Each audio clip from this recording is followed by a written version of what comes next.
Pat McAfee Show. Tom Brady has retired, ladies and gentlemen. Tom Brady with a sorrowful message from the beach. I don't know if y'all have seen it. If you haven't, please go watch it. I watched it. I'm not going to lie. I don't want to sound like that guy, but when he started getting choked up, I kind of started getting choked up. So we're going to talk about Tom Brady a little bit here. We're going to watch Pat McAfee and co. The embodiment, the walking natural light, as I like to call him. Also, underneath that Bud Light can, this is a little bit of literary genius here. Underneath that Bud Light can, I believe, is the book The Alchemist, which I have on my bookshelf over here. Great book, The Alchemist. If you are in any kind of a situation where you want to kind of change your life, or you're on a journey and you feel like things are kind of in swing, I would highly recommend reading The Alchemist. A very good book. I read it for the first time probably 5-6 years ago, and it gave me a great perspective on the journey that is life. So it looks like Pat is reading that, or maybe he's just using it as a Bud Light coaster.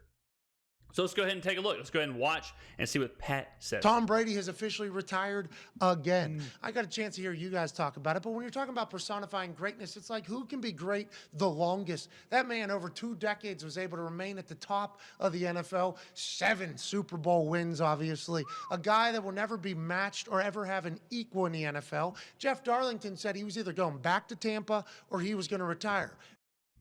I think Brady is actually underrated somehow. People don't talk about Brady the way they should. And it's always interesting when certain players get hate. Like LeBron gets a ton of hate. Brady gets a ton of hate. 20 years from now, those guys will be loved and adored like we love and adore the John Elways and the Joe Montanas and the Johnny Unitas and the Dan Marinos and players like that. And it's kind of unfair to the player. They should be getting their flowers, as the youth say on TikTok. They should be getting their flowers right now. Here's the bottom line. Tom Brady is the greatest quarterback to ever live. And I think he's first, second, and third. Whoever is second, whether you think it's Drew Brees, whether you think it's Peyton Manning, whether you think it's Joe Montana, whether you think it's, I don't know, whoever, Patrick Mahomes, they are so far away from Tom Brady. Tom Brady is, I said this a long time ago. This is on the channel. You can go ahead and look at this on the channel. I believe it was the year the Ravens and 49ers played in the Super Bowl. During that season, I said that Tom Brady was better at football, or he was more accomplished at football. He was greater in his sport than Michael Jordan was in basketball. That was like 10 years ago. I mean, that was a long time ago. That was that's multiple Super Bowl trips away. That's MVP level seasons away. Brady will never, ever, ever be matched in the NFL. He'll probably never be matched in sports. You will not find a better winner. You will not find a better player. You will not find a more dominant individual. The only other person that it could possibly be is like LeBron, but LeBron didn't get the accomplishments that Brady did. LeBron couldn't get there with the rings. I think Brady went to 10 Super Bowls or something like that, won 7. LeBron obviously didn't do that. LeBron had those 14 straight trips to the conference finals or whatever it was, but Brady's numbers are nuts. I mean, Brady's playoff wins, he has like 40 more playoff wins than Joe Montana, who's second. He has it's something like he has as many touchdowns as Dan Marino and Troy Aikman combined, or something like that. I mean, it's just crazy what he's done in his career. And he really hasn't dipped. This last year was his worst year. And I'm pretty sure he finished 3rd in yardage. The year before, he led the NFL in touchdowns and yardage. I mean, it's nuts what we got to watch. And people aren't, I know he retired last year and unretired, but people need to understand what they saw, what they watched, and the kind of player that's leaving the sport. Now, there was obviously other reports that were saying anywhere but Tampa, and he's not going out like that. That's seemingly not true from a Miami Beach with a little bit of an emotional Tom. Yeah. It wasn't Very easy emotional for him to say. As I was listening to it, I was wondering, like, is Tom acting here emotional? And then it seemed like, no, that was genuine emotion, which means he truly does care. Did he have to have such a bad game the last game for it to really smack him in the face? Hey, this is it? Potentially, but nonetheless, Tom, thank you for your service to the NFL, sir. Thank you, Tom. Thank you, Tom. No doubt about it. Whenever there's the old adage that when you, Tom Brady might have even said it, but it's when you start thinking about retiring, you should retire. In the NFL, it's just such a grueling game. It's such a game where you have to be all in. The training camps, the every day, the week to week grind, all that stuff. I mean, you can't half-ass the NFL. You can half-ass your job as an accountant. You can say, yeah, I kind of want to retire soon and kind of moonwalk through the duties. You can't moonwalk through the NFL, especially as a quarterback, especially at 45, 47 years old. So I think when Tom retired last year and decided to come back, the cracks were there, right? He knew he may have not fully wanted to. It may have been a little premature, but I think the writing was on the wall. Honestly, I was kind of surprised he retired because from the outside looking in, and I said I didn't think he would retire. I think from the outside looking in, it was perceived that he basically he traded his marriage and all that stuff to play football. So I was thinking, well, why the hell would he only do that for 1 year? If he's going to do that, he'll play till he's 50, But maybe that's not the case. Maybe we thought that was the whole thing with their marriage, was that if he plays football, it's over. But maybe there was other stuff going on, and the football played a small part in it. You never know what's going on in these people's lives. Another thing I think, well, I'll let Pat talk a little bit here. I saw some Colts fans after I quote tweeted his retirement, and I said, thank you, Tom. Yeah. Because that's all you can really say. A man that has dedicated his entire being Look at that. to Look at that being head. Look an at that NFL dome. football player. To try. Look at the verticality. To just every day try and wake up and be better than you were yesterday for the good of your team, for the good of your legacy, for the good of the league. This is a man that we need to honor and say thank you to. There's always going to be clauses around people that are great at things that they're great at. Michael Jordan, there's always going to be conversations around Michael Jordan about what went on off the field. There's always going to be conversations about Tom Brady, about, does his ball have as much inflated air inside of it as everybody else? Were they stealing signs from people? Were they doing all this? And all these combos only happen because of how goddamn good he is. Everybody assumes you can't be as great as this guy was unless you were cheating. I assume there was some little dancing around the rules that were taking place, but that is obviously demeaning the work ethic that this dude has had. Yeah, I mean, look, no matter what organizations do or players do or any of that stuff to get an edge, the bottom line is, when there was 2 minutes on the clock and Tom Brady had the football in his hands and he had to march his team down the field to win or tie or something like that, he did it a large majority of the time. He was, and that's not even counting in, you got to also remember, he wasn't a lauded collegiate player. He wasn't Tim Tebow. He didn't have this, this expectation or this ability back then. He gets drafted very late, gets in because Drew Bledsoe rolls his ankle, wins the Super Bowl, and then the rest is history. People don't even really talk about how insane that is. The amount, like his drive, his mindset, his mental. We always hear about Mamba mentality or whatever, like with Kobe, and how Kobe was this vicious winner, this guy who was obsessed with winning, obsessed with all that stuff. We hear it with Jordan too. You hear that Jordan would punch his teammates in practice, and Jordan was almost like an authoritarian, like he was like a dictator at practice and in the locker room, and that's now kind of celebrated, and that's why I think Tom Brady will be celebrated later on. But right now, I mean, it's obvious that Tom Brady was the same. He was cut from the same cloth. All he wanted to do was be great. And that's all he did. He was great. Every year you couldn't count him out. Every year he won. He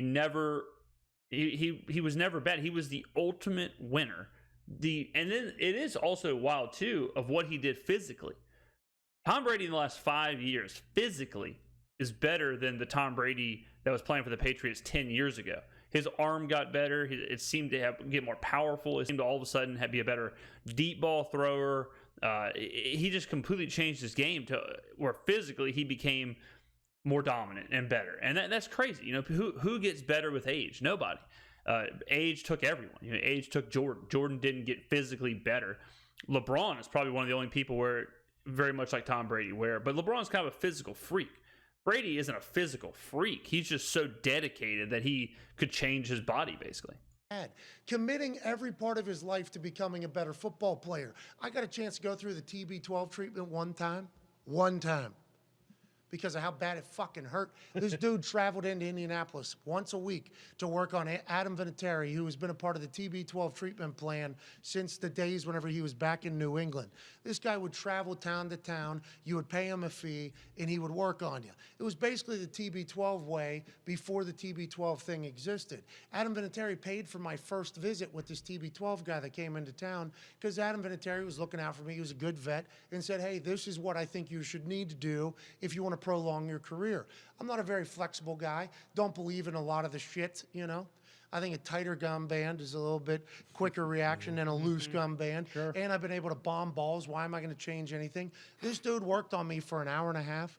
I was so fucking sore. We're talking about digging elbows into the muscle that was above my shin. We're talking. I'm not sure how we've gotten from Tom Brady's retirement to Pat McAfee's stretching routine. About like a metal rod in my hamstring and in my calf and in my quad and in my whatever this thing is. What is this? IT band. Your IT band and this. And then, oh yeah, we got another leg we got to do this to. I'm like, I don't think so.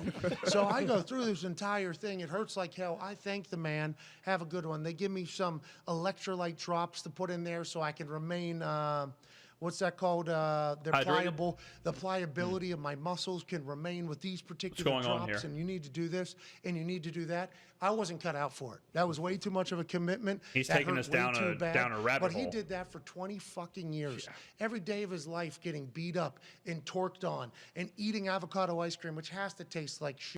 There's no doubt Tom Brady was a football player. He didn't do. You can tell other players play football, but they also like the star part of it, the fame, the movies, the red carpets, the TV deals, the fine dining, the steakhouses, the clubs in Miami, the clubs in LA, the private jets, the jewelry, all that stuff. You can tell Tom Brady did not. You can tell he wasn't interested in the finer things. The finer things for him was converting a third down. The finer things for Tom Brady was, winning 12 games, was hosting the AFC Championship game. He was obsessed. He was addicted and obsessed to being a quarterback. Now, is that healthy? Who really cares? Because when you're that great, you're not worried about that balance. You're not worried about that quality of life. You're not worried about your own mental and physical well-being. You're worried about taking everything you have and turning it into being a quarterback. And that's what Tom Brady was. And all the food that he kind of cut out of his life so that his body could remain at the highest possible level so he could continue to compete. We have to be thankful for that fucking guy. And our league was lucky to have Thomas Edward Patrick Brady Jr. A part of it for so long.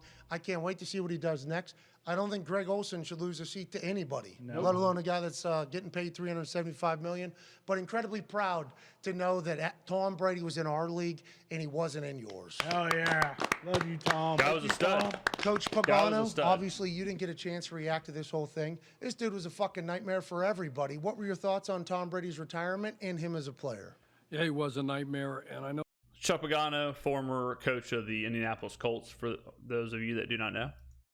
There's a bunch of defensive coordinators out there that are still coaching that are extremely fired up that Tom's retired, but he's the best that ever done it, and it was a nightmare getting ready to play him. And he just always got him in the right thing. And right when you think you had him, he'd make a play on you.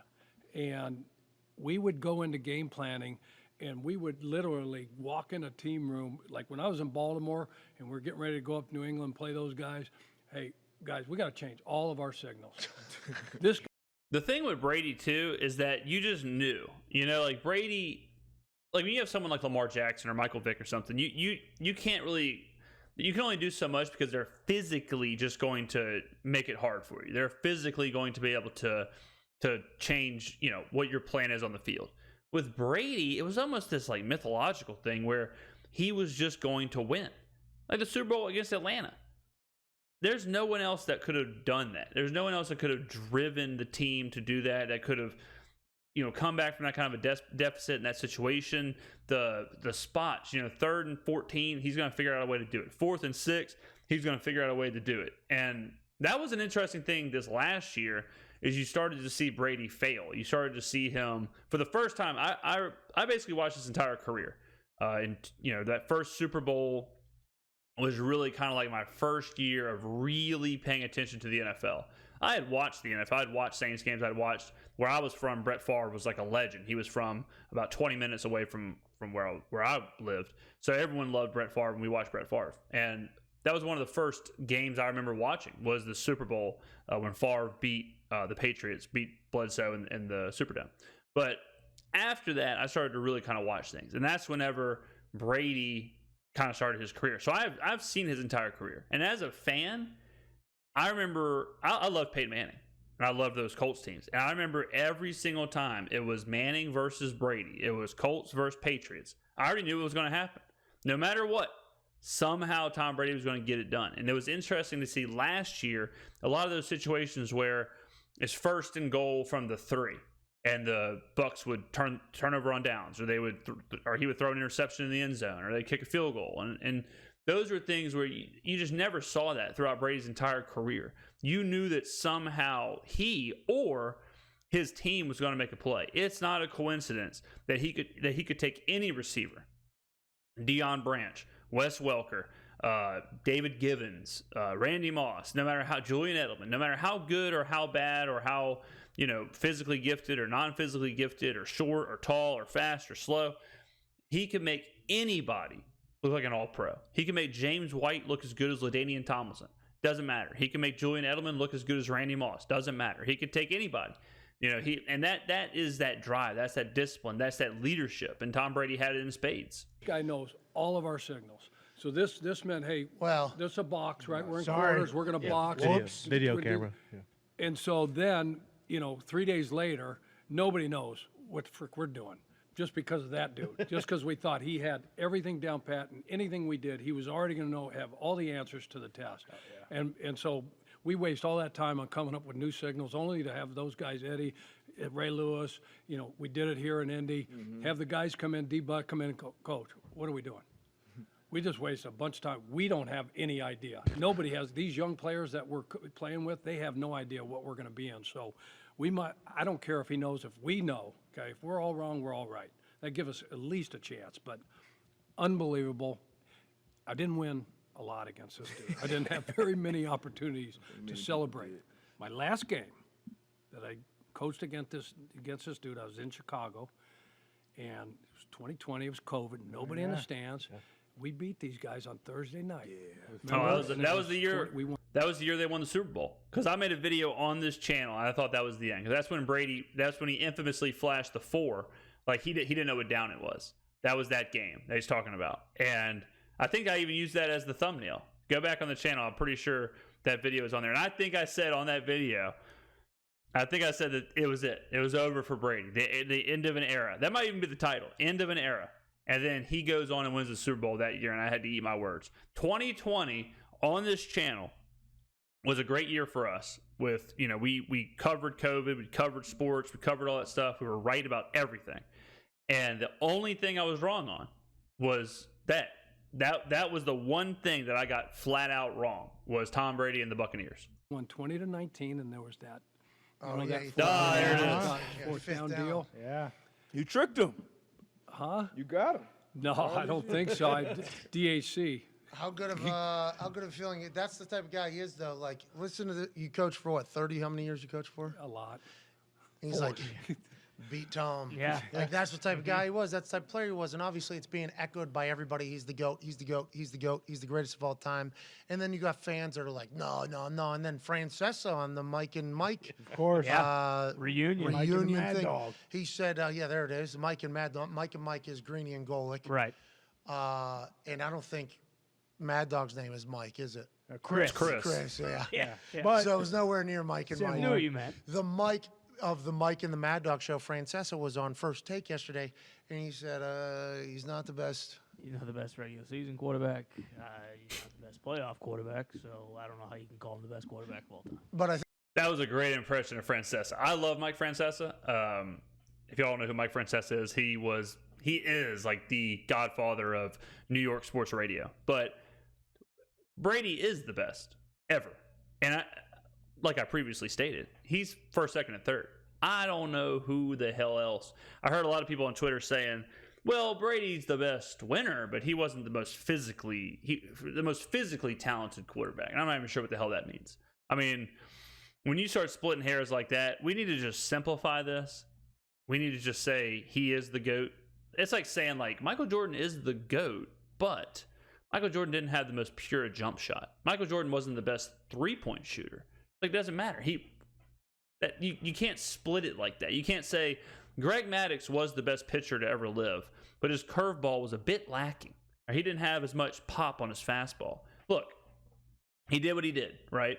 You can't say his 40 time comes into it. Tom Brady was the greatest quarterback, regular season, playoffs, Super Bowl, winner, stats, whatever you want to say. He was the GOAT. I think Played the longest. every human that's ever played or coached in a league would say he's the greatest of all fucking time. Why is that, Darius? Why was he the greatest of all time? Other than just winning 7 Super Bowls, what was it about on the field that made him I would assume this is Darius Leonard. He was another former Colts player. different than everybody else? That's what it was about. Every time he showed up, he's going to be prepared, going to have all the answers. Similar to the Peyton Manning, who I think Sports Pope called the greatest regular season quarterback of all time. But being in that New England locker room, even with how high the sense of urgency always was when we play another great like a Peyton Manning, like everything just goes up. And like to Chuck's point, so much so sometimes when you end up fucking yourself because very similar to Foxy when you're playing him in 33, when you pass the motherfucking ball out to the corner, he's going to hit, he's going to show up. And that's the same thing with Tom Manning. If there's one person that should hate Tom Brady, it's Peyton Manning. Peyton Manning got that. I'm trying to think of a comparison, but if it wasn't for Tom Brady, Peyton Manning absolutely would dominate number-wise. Like the amount of trips to the Super Bowl that he would have had, the amount of MVPs he would have had, the amount of Super Bowl MVPs he would have had, the amount of conference championships he would have had, but he didn't have half as many because he played at the exact same time as Tom Brady. Like, think about how good you have to be if you're Tom Brady to where you can make minimum, I would say Peyton Manning is a top 5 quarterback ever. Some would have it 2, some would have it 5, whatever. But I would say on average, he's a top 5 guy. To make a top 5 quarterback look just kind of basically like whatever, just be basically a regular season stat patter, to basically be Phillip Rivers. I mean, to do that to him is crazy. It's nuts. Eli Manning has the same amount of Super Bowl wins as Peyton because Eli didn't have to go through Brady during the playoffs until the Super Bowl. Like, you can beat Brady in a one-on-one, but having to get through the conference, him being in the same conference, that stopped Peyton Manning. If Peyton Manning played for the Giants instead of the Colts, and Peyton could meet Brady in the Super Bowl every year instead of meeting him in the conference championship or meeting him in the divisional round or something like that, meeting him in Foxborough, meeting him on a neutral, I mean, Manning's legacy would be completely different. Tom Brady was so good that he was a legacy changer. He changed people's legacies. He changed Randy Moss's legacy. Randy Moss went from being a mercurial talent to a problem child to whatever. He went from all that to a guy who proved that he could take discipline or take guidance or whatever in New England, and he became an absolute winner, and his legacy, a lot of his legacy was saved because of that. Rob Gronkowski. Rob Gronkowski is generally perceived as a top 3 tight end to ever live. Would he have done that same thing if he played for the Jaguars? Absolutely not. I mean, Brady was Thanos. He was the ultimate decider. He could build your career. He could make you a career. Ask Julian Edelman. Or he could completely destroy a career. Or not destroy, I guess, but he could push down a career. Ask Phillip Rivers. Ask Ben Roethlisberger. Ask Peyton Manning. Those guys who were competing against the Patriots year in and year out. Brady, I actually said it to Foxy yesterday. 3rd down, red zone, 2-minute. Like, he's always going to be prepared, and everybody that's on the field with him is going to be the same thing.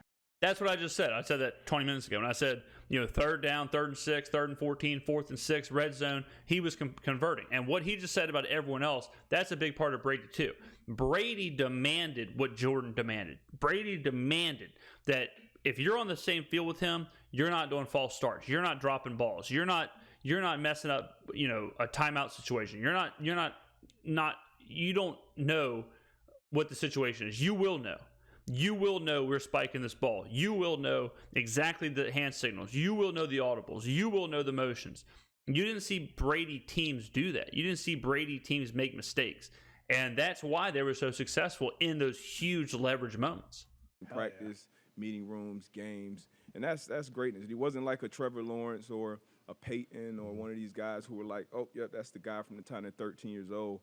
He's relatable to everybody. You saw his body at the combine. He went 199. He got his chance, and he just prepared, worked his ass off, was coachable. So as a teammate, that's important. When you walk into a locker room, you see Tom Brady in the front of the room taking notes.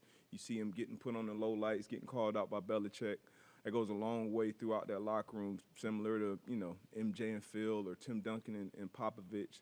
So it's a lot, you go on and on about Brady, but he was a dog. I wonder if it'll come out that Belichick and Tom talked before all those meetings, and Bill asked him every single time, hey, I'm going to put this up there. Is that all right with you? Yeah.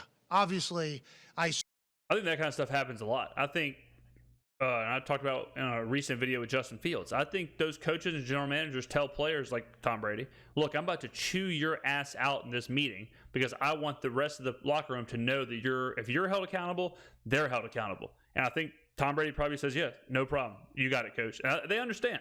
It's when you're at that level, those kind of things for sure have to happen. Or he'll tell Tom, look, we're going to leak this into the news to give us an advantage. We're going to leak this so that the Ravens think this. Are they planning for this? We're going to leak and say that your ankle's kind of busted up. Go with it. Wear a boot. Wear a boot to the airplane. I guarantee you that happens a whole lot where a player isn't as hurt as, or like Patrick Mahomes with the Super Bowl thing. 100%. They had a conversation where they were like, look, when you walk up to that press conference podium, do not wear a boot. I know it's going to hurt. Do everything you can. Let's practice. But get up to the podium and get off the podium without limping, without grimacing, without wearing a boot, because that's going to help us in preparation. That for sure happens. Assume it wasn't talked about, but that would be a cool little niche thing. That it came out like, actually, they had the most amount of respect for each other every single time he was put on those low lights, because that was talked about. Him being able to be yelled at is a trait that is good for being a quarterback. Him taking less money is a trait that is good for him being a teammate. Like, everything about him just personifies being a great NFL quarterback. The team loved him. Yeah. Vinatieri used to tell stories about he and the boys would go out and have a great time. Like being relatable. That's not just being like a drafted at 199 and working your ass off. It's also off the field, hanging out with the boys, and also utilizing what you can do that nobody else can do and having your boys benefit from it. Yeah. There's trips that Tom Brady gets a lot of guys to go on that they would never be able to go on. That only builds up the team chemistry and camaraderie. Yeah, he was a consummate teammate, for sure. Everything about him is great leadership and football player. I fucking love him. I'm a massive fan of his. I'm a huge Brady fan. I generally am a fan of players like that, like the LeBrons, the Bradys, the Tiger Woods, the people who and those players. A lot of people hate great. They hate greatness while it's happening, and they love greatness 10 years later. I think it's a different video for a different day. It might be some jealousy, or it might be, I don't know, but I tend to like those players. I tend to understand what I'm watching and to cherish the greatness, I guess, and to see it for what it is. And that's how Brady is. And he was talking about building up the team and building up teammates. Brady built the Patriots. Like, think about the Patriots. Think about what they are, how they are perceived in the NFL and NFL circles or whatever. They are the organization in sports almost. And Tom Brady, no doubt, built that. Obviously, Bill Belichick has a lot to say about that, but that culture, that the Patriot way, all that stuff, that doesn't happen without Tom Brady. And whenever I put the thank you, Tom, had some Colts fans going, fuck this guy, happy he's out of the league. It's like, certainly can be happy he's out of the league because he's not going to play, but you can't not respect the guy. Yeah, like, you can't not recognize what he did. The GOAT for a reason. I didn't even like Francesa saying that yesterday. Like, yeah, I get it. Yeah, you can say that. I get it that you can say that. Hot take, Look, Francesa. come on, it's the day the guy actually retired. Yeah. Now, a lot of people saying he's being a little dramatic. There's people that think he's not actually retired. I was watching Around the Horn yesterday. Sure. Tony Reali's show. Yep. Dominated. Great guy. In Israel Gutierrez. Yep. He said he doesn't think he's actually retired. He said he thinks in July a team will be able to get him out of retirement or whatever. There's no way that is the case. No. Yeah, I think he's retired. I mean, you do it twice, you're retired. 100%. No way he would come back. I think I think he's retired for sure. No way. Now, have crazier things happened on planet Earth before? Yes. Absolutely. Guadalajara. But Tom Brady, who has $375 million. What's that? UFO just spotted there. Sorry. Oh, yeah, I heard it. That is crazy. It was a big one. That was crazy. That was the most recent one. There was also this big. The black circle in the cloud. Sorry. Yeah, in Hawaii. I Yeah. think. We're off the rails. Yep. Yeah. I don't Yeah. mean to derail it, but No, yeah. that was SpaceX, they've said. Of course. Yeah, of course. It's all space. New Falcon launch. Everything is. We're off the rails. We're on to SpaceX. So he could come back, is what we're saying. I For guess sure. Movie comes out this Friday too, by the way. 80 for Brady is going to be so fucking good. We're all going to go see it. It's going to be awesome. Yeah, we rented out a theater, right? Yep. Yeah, for Oh, did he retire for the movie? Yeah, and Potentially. is that why he can now cry on Yeah, it was command? part of the Because his script. acting chops. All right, so We all have something- okay, I'm not sure what's happening here. We've fallen apart at the end of the video here. Bottom line is, Brady's the greatest of all time. Congratulations, Brady, on a big career. We'll never see another player like him. A lot of people think Patrick Mahomes could get there. Maybe he could, but to say that Patrick Mahomes, if Patrick Mahomes wants to usurp Tom Brady and become the greatest quarterback to ever live, Mahomes has to play exactly how he's playing right now for the next 15 years. If he can play at the same level he's playing at right now until he's 40, 45, then he's got a shot. He's got a shot. But when you look at how hard it is for these great quarterbacks, the Drew Breeses, the Peyton Mannings, the Aaron Rodgers, the Patrick Mahomes, when you look at those guys, John Elway, Dan Marino, Brett Favre, some of the best to ever do it, how hard it is for them just to get to a second Super Bowl, just to win a second Super Bowl, just to get to multiple Super Bowls. When you see how hard it is for them to do that, and then you see Brady has won 7, when you see that he got to 10 or whatever it was, it's crazy. I mean, what Rodgers has been to 1? Has Rodgers been to 2? I know he won the one against Pittsburgh. Did he? Oh man, I think he's only got to 1. So I mean, thinking about that, it took Peyton everything to get to that last one. You know, he wins the one against the Bears, he loses the one against the Seahawks, he wins the one against the Panthers. So he gets to 3, and then to think that Brady won 4 more than Manning even got to, that's nuts. Favre he wins one against the Patriots, loses one to the Broncos, right? So it's just nuts. It's nuts to see how good this guy is, or how great his career has been. GG's Tom Brady, best to ever do it. GOAT. Let me know in the comments below. Is Tom Brady the GOAT? The answer is yes. What's your favorite Tom Brady memory? Versus good, could be good, could be bad. Tom Brady beat my team. Tom Brady beat. I remember I was, I'm giving you examples for comments, ladies and gentlemen. I was 9 years old watching my Broncos when Brady beat that ass in the playoffs. I don't know. Let me know. Comments below. Thank you very much, Pat and Co, for uploading this video. Go read The Alchemist, ladies and gentlemen.